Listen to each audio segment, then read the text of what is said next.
Welcome aspirants, this is my channel science with Sakshi. और आज हमारा सेशन है टेस्ट नंबर 31। ये जो सेशन है साइंस एमसीक्यू का, ये आपके अपकमिंग एग्जामिनेशन के लिए बहुत महत्वपूर्ण रहने वाला है। जो भी आप गवर्नमेंट एग्जाम की तैयारी कर रहे हैं, अपकमिंग सीडीपीओ एग्जामिनेशन हो, बीपीएससी एग्जाम हो या असिस्टेंट सचिवालय सहायक के एग्जाम हो, तो ये सारे एग्जाम में ये सेशन काफी इंपॉर्टेंट रहने वाला है आपके लिए। पहला सवाल देखते हैं क्या है। Which of the following does not have the same unit? निम्नलिखित में से किसकी अन्य इकाई के समान नहीं है? ये आपसे पूछा गया है।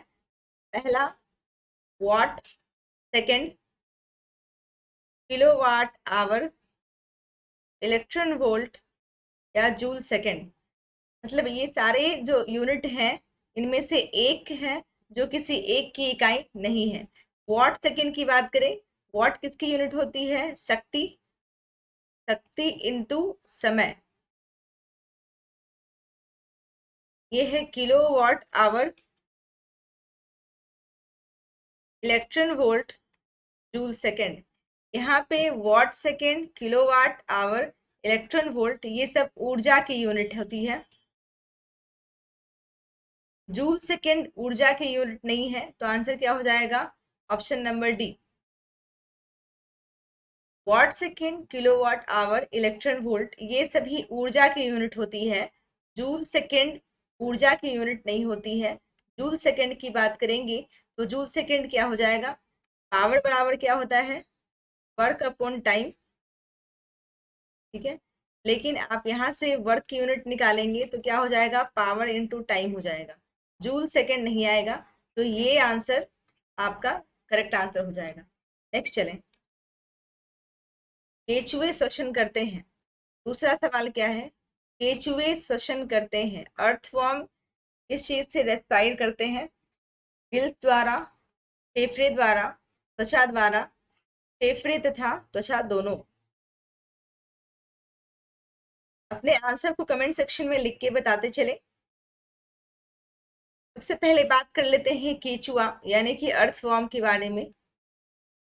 जंतु जगत में अर्थवॉर्म को हम एनालिडा संघ में पढ़ते हैं। ये उभयलिंगी होता है, मतलब बाइसेक्सुअल इन नेचर होता है। एक ही जीव में दोनों ही तरह के सेक्स ऑर्गन पाए जाते हैं। केचुओं में श्वसन करने के लिए त्वचा, उनकी जो त्वचा होती है उससे वो श्वसन करते हैं।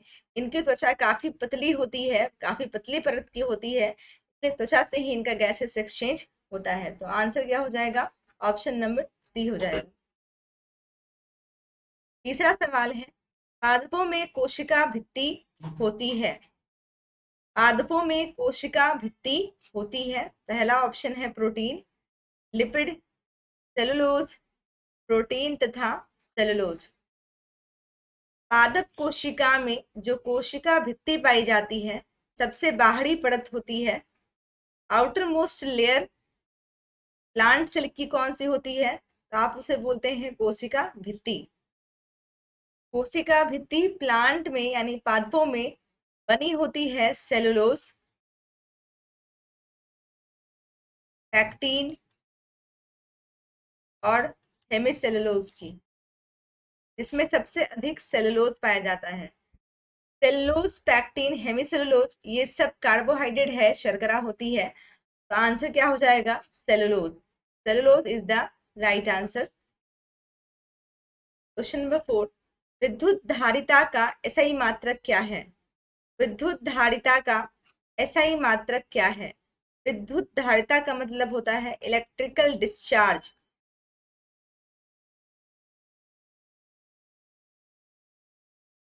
इलेक्ट्रोलाइसिस के समय जब मेटल की शीट पर, धातु की शीट पर जितने भी आवेश का डिस्चार्ज होता है, जितने भी आवेश आकर यहाँ पे डिपॉजिट होते हैं, इलेक्ट्रिकल डिस्चार्ज, उसे कौन से एसआई मात्रक में नापा जाता है? ये सवाल पूछा गया है। ऑप्शन है वोल्ट, फेराडे, वाट और एम्पियर। अपने आंसर्स को कमेंट सेक्शन में लिखकर बताते चलेंगे। जो भी आपको एक्स्ट्रा इन्फॉर्मेशन पता है वो सब कमेंट सेक्शन में लिखते चले, चीजों को रिवाइज करते चले। विद्युत धारिता का मतलब इलेक्ट्रिकल डिस्चार्ज, और ये डिपॉजिट होता है किस यूनिट में, इसे आप बात करते हैं फेराडे। कौन सा यूनिट हो जाएगा? Faraday is the right answer. पांचवा सवाल है, तापमान को निम्नलिखित में से किसके संदर्भ में व्युत्पन्न मात्रा के रूप में व्यक्त किया जा सकता है? तापमान को आप किसके संदर्भ में व्युत्पन्न मात्रा के रूप में व्यक्त कर सकते हैं? पहला है लंबाई और द्रव्यमान, द्रव्यमान और समय, लंबाई, द्रव्यमान और समय, इनमें से कोई नहीं। इसका सही जवाब क्या होगा? इस टोटल 7, पूरे 7 फंडामेंटल यूनिट्स होते हैं, मूलभूत इकाइयां होती हैं, और ये 7 फंडामेंटल यूनिट में टेम्परेचर भी एक यूनिट होता है। टेम्परेचर का यूनिट की बात करेंगे तो ऐसा यूनिट बोलते हैं केल्विन। इसका एक अलग से इकाई होती है, ये 7 फंडामेंटल इकाइयों में से एक होता है, तो इसे आप किसी दूसरे इकाइयों के रूप में व्यक्त नहीं कर सकते हैं। व्युत्पन्न मात्रा होती है, व्युत्पन्न मात्रा का मतलब होता है डिराइव्ड यूनिट, जिसको आप ये 7 इकाइयों, इस 7 इकाइयों के इस्तेमाल से लिख सकते हैं। जैसे आप बात करेंगे बल, बल की बात करेंगे तो बल क्या होता है? द्रव्यमान इंटू त्वरण। त्वरण को भी आप लिख सकते हैं दूरी, या लिख सकते हैं वेग, मीटर पर सेकेंड स्क्वायर। त्वरण का यूनिट क्या लिखते हैं? मीटर पर सेकेंड स्क्वायर। तो द्रव्यमान का मतलब हो गया m, मीटर का मतलब हो गया l, और टाइम, सेकेंड का मतलब क्या हो गया? टाइम।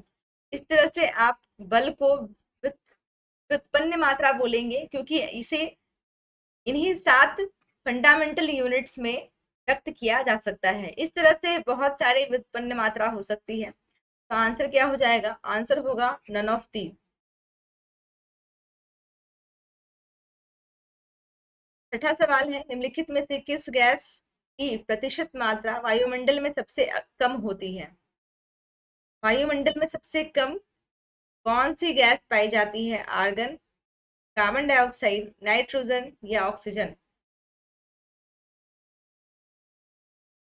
इसका सही जवाब हो जाएगा कार्बन डाइऑक्साइड। ये 0.04% पाया जाता है वातावरण में, वहीं ये 0.93% पाया जाता है। नाइट्रोजन की बात करेंगे तो लगभग 78%, और ऑक्सीजन की बात करेंगे तो 21%। तो आंसर क्या हो जाएगा? Option number B is the right answer. सातवां सवाल है, इंसुलिन में कौन सी धातु मौजूद होती है? टिन, तांबा, जस्ता, एल्बुमिन। इंसुलिन हार्मोन है जो पैनक्रियाज से स्रावित होता है, अग्नाशय से निकलता है। पैनक्रियाज में 1% कोशिकाएं हार्मोन का स्राव करती हैं, उन्हीं में से बीटा सेल्स जो है वो हार्मोन, इंसुलिन हार्मोन का स्राव करती हैं। इंसुलिन की बात करें, ये स्वभाव का कार्बोहाइड्रेट होता है। ये सब एग्जाम में आपके पूछे जाते हैं, इंसुलिन से संबंधित प्रश्न। और इंसुलिन के अंदर कौन सी धातु होती है? तो इसका सही जवाब हो जाएगा zinc. Option number C is the right answer. अगला सवाल, जब यकृत काम करना बंद कर देते हैं तो निम्न में से कौन सा पदार्थ जमा होता है?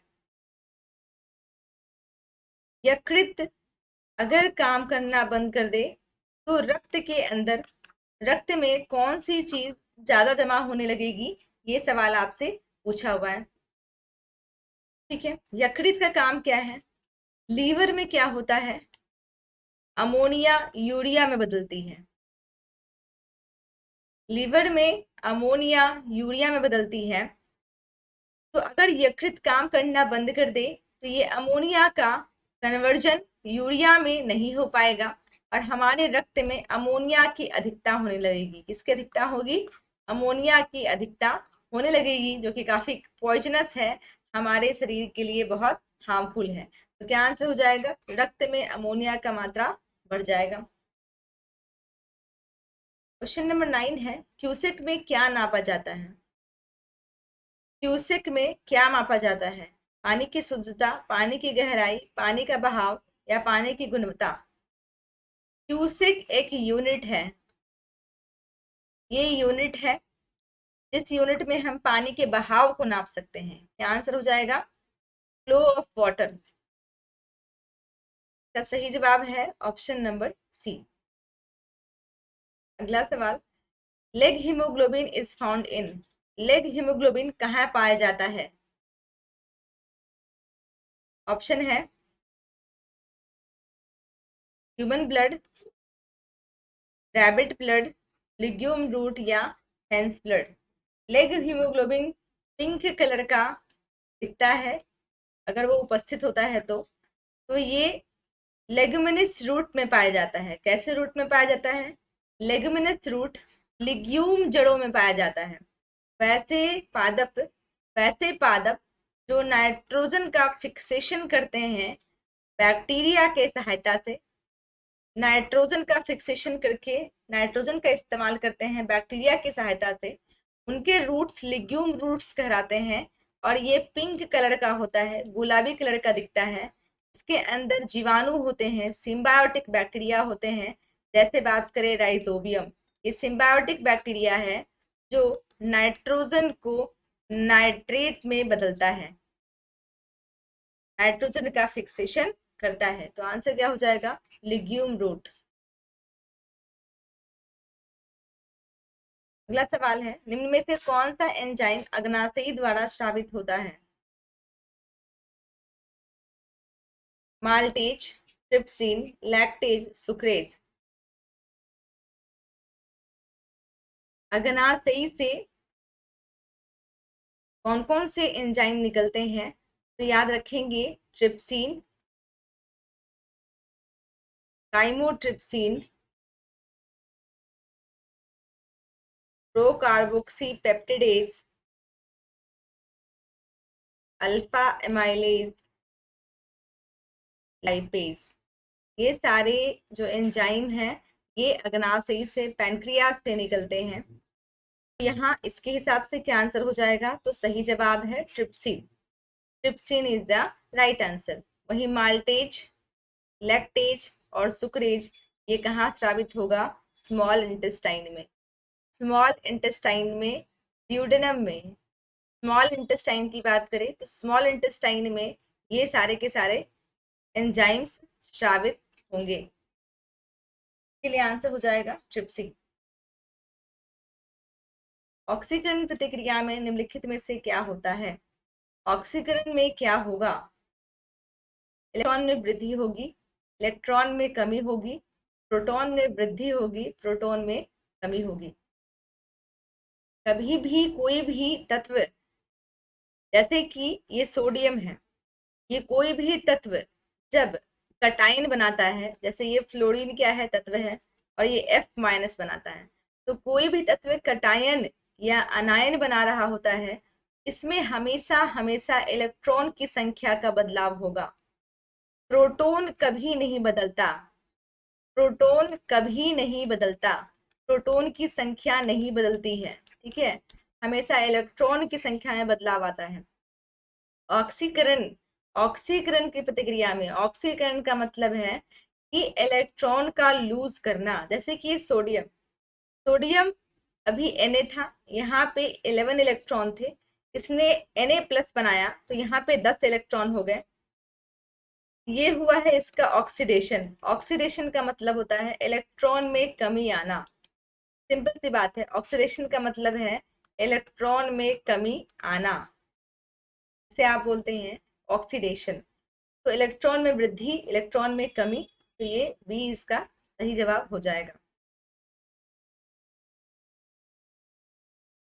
ये सवाल है, यदि किसी गतिमान वस्तु का संवेग p है, द्रव्यमान m है, तो p एवं m पदों में, इनके टर्म्स में गतिज ऊर्जा का फॉर्मूला आपको बताना है।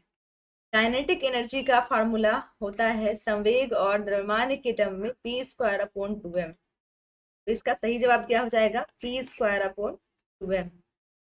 अगला सवाल, ह्यूमरस अस्थि कहाँ पाई जाती है? ह्यूमरस अस्थि कहाँ पाई जाती है? टांग में, पिंडली में, ऊपरी भुजा में या अग्र भुजा में? क्या आंसर हो जाएगा? ह्यूमरस बोन कहाँ पाया जाता है? काफ, आई, अपर आर्म, फ्रंट आर्म।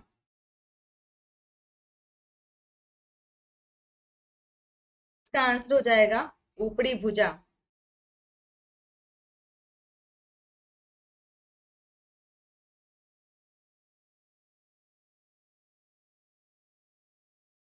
अगला सवाल है, अर्धसूत्री। अर्धसूत्री विभाजन होता है कायिक कोशिकाओं में, जनन कोशिकाओं में, दोनों में या कोई नहीं। अर्धसूत्री मियोसिस डिवीजन में क्रोमोसोम की संख्या आधी हो जाती है।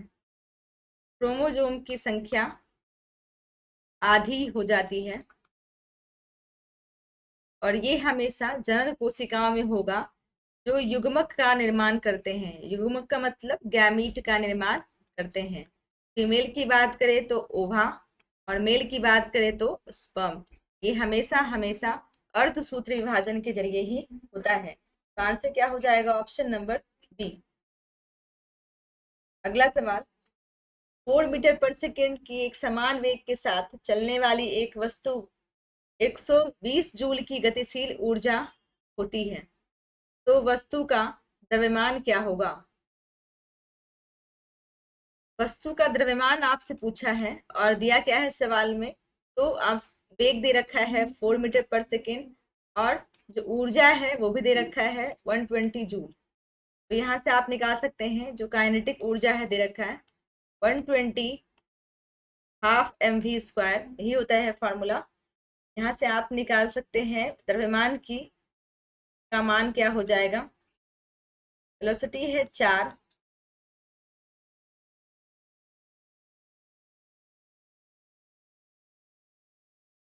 आंसर क्या हो जाएगा? 15 kg। 15 kg is the right answer. अगला सवाल है, यह प्रयुक्त बल तथा पिंड का विस्थापन एक दूसरे से 90 डिग्री पर बनता है, तो किया गया कार्य क्या होगा?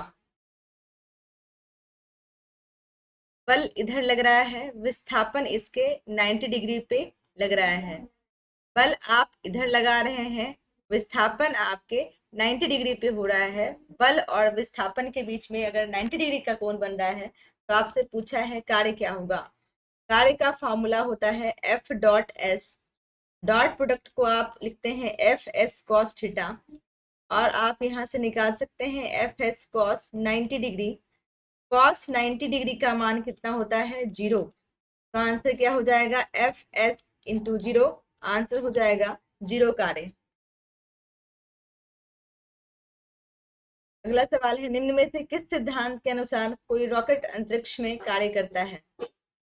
रॉकेट अंतरिक्ष में कार्य करता है, इसके पीछे कौन सा सिद्धांत काम करता है? इसका आंसर हो जाएगा संवेग संरक्षण सिद्धांत, प्रिंसिपल ऑफ मोमेंटम कंजर्वेशन। ये इसका सही आंसर हो जाएगा। बहुत पॉपुलर सवाल है ये, इसके आंसर को जरूर ध्यान रखेंगे।